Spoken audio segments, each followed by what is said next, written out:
আমার কোনো বন্ধু নেই যার কাছে নিজেকে ভেঙে চুরে খুচরো পয়সার মতো জমা রাখতে পারি, যে আমাকে যত্ন করে সঞ্চয় করবে, প্রয়োজনে ফিরিয়ে দেবে এক আধটা আধুলি। সত্যি বলতে আমার কোনো বন্ধু নেই।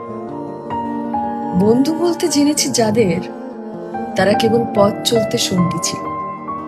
ওই দূরের পথে ট্রেনে যেমন থাকে, পাশের সিটে গল্প হয়, দুপেয়ালা লেবু চায়ের দাম মেটাতে আমি দিচ্ছি বলে যুদ্ধ হয়, সিগারেটের বাড়িয়ে দেওয়ার টুকরো ফুকে এই যে নিন ফোন নাম্বার, এদিকটাতে আবার এলে ফোন করবেন, বলা শেষে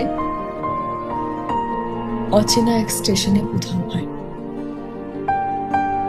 এই যে আমি পথ হাঁটছি, রোজ খাচ্ছি বুকের ভেতর কষ্ট ক্লেশ। এই যে আমি ক্লান্ত ভীষণ, বুকের ভেতর জমছে ভীষণ দুঃখের বেদ। তবু আমার কোনো বৃক্ষ নেই।